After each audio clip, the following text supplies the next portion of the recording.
আসসালামু আলাইকুম, hello everyone, সবাই কেমন আছেন? আলহামদুলিল্লাহ আমি ভালো আছি। আজকে আমি রান্না করব বিফ তেহারি আর শাহি চিকেন কোফতা কারি। বিফ তেহারি রান্না করার জন্য আমি তেহারির জন্য কিছু মশলা নিয়েছি।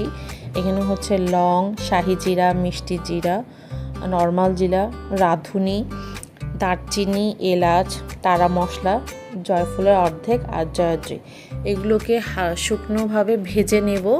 ভেজে নিয়ে এগুলোকে আমি ব্লেন্ডারে গুঁড়ো করে নেব। এরপর একটি পাত্রে আমি তেল গরম করে নিয়েছি।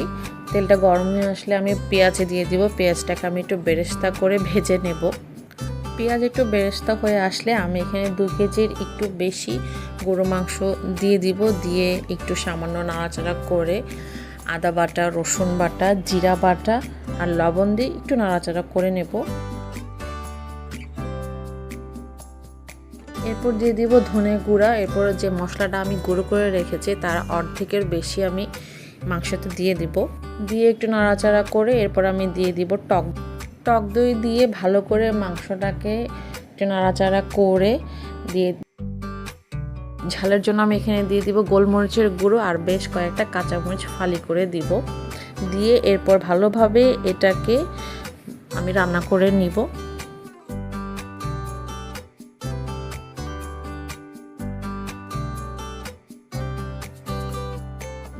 ঢাকনাটা খুলে আবার একটু আমি মাংস নাড়াচাড়া করে নিব যাতে মাংসটা নিচে লেগে না যায়। এখন আমি এখানে চিকেন কোফতার জন্য বুকের মাংস নিয়েছি।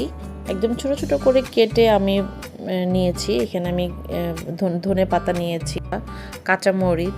এরপর দিয়ে দিলাম সামান্য একটু আদা রসুন বাটা, জিরা বাটা, লাল মরিচের গুঁড়ো,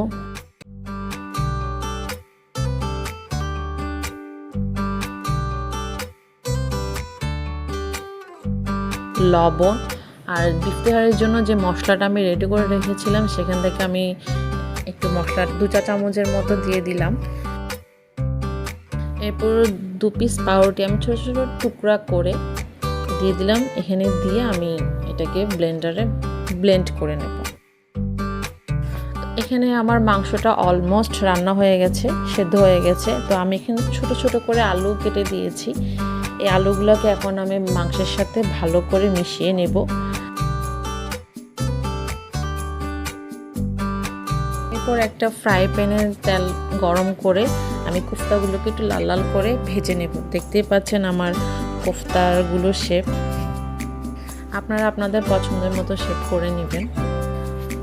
আলুটা আমার মোটামুটি সেদ্ধ হয়ে গিয়েছে। এখন আমি এখানে কাজু বাদাম এবং কিশমিশ বাটা দিয়ে দিব। দিয়ে এরপর আমি আরও কিছুক্ষণ 10 থেকে 15 মিনিট রান্না করে চুলাটা অফ করে দেব। এরপর আমি কোফতা কারির জন্য তেল গরম করতে দিয়েছি।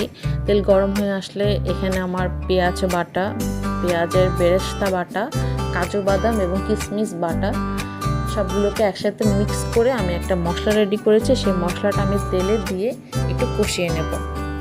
এরপর দিয়ে দিচ্ছি সামান্য আদা বাটা, রসুন বাটা, জিরা বাটা আর একটু পানি অ্যাড করে দিব যাতে মশলাটা পুড়ে না যায়।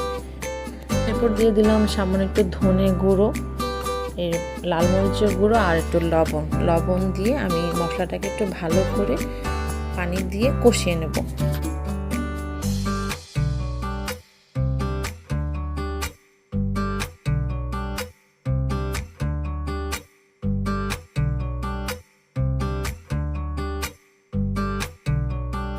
কষানো হয়ে গেলে ভাজা কোফতা কারিগুলো আমি এখানে দিয়ে দিব। দিয়ে এবং কোফতাগুলোকে ভালোভাবে আমি একটু ভুনা ভুনা করে নিব যাতে কোফতাগুলো সেদ্ধ হয়ে যায়। কষানো হয়ে গেছে, এখন আমি পানি অ্যাড করে দিব। এরপর এখানে দিয়ে দিচ্ছি সামান্য একটু চিনি, কয়েকটা কাঁচামরিচ আর গোলাপ জল আর একটু ঘি। এগুলো দিয়ে ঢাকনা দিয়ে দিব।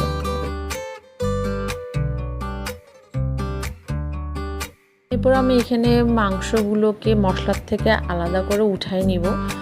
এখানে আমি চাল দিয়ে দিব। এখানে আমার 1 কেজি পরিমাণ চাল আছে। চাল দিয়ে একটু ভেজে নেব। ভেজে আমি পরিমাণ মতো পানি দিয়ে দেব।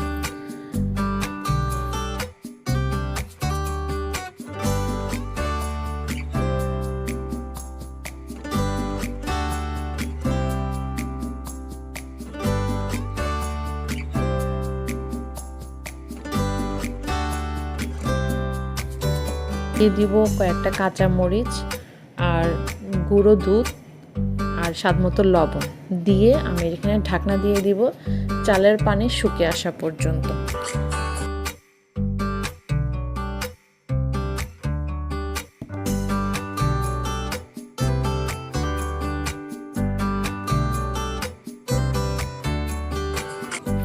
পানিটা অনেকটা টেনে গিয়েছে, চালের গায়ে গায়ে চলে এসেছে।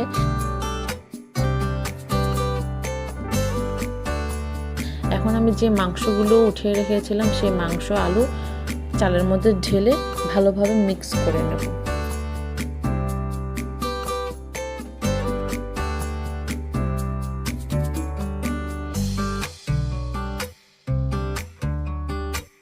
মিক্স হয়ে গেলে এখানে আমি দিয়ে দিব গোলাপ জল, দিয়ে দিব হচ্ছে ঘি এবং দিয়ে দিব পেঁয়াজ বেরেস্তা দিয়ে সব কিছু একেবারে ভালোভাবে মিক্স করে নিয়ে আমি 10 থেকে 12 মিনিটের জন্য দমে দিয়ে দিব।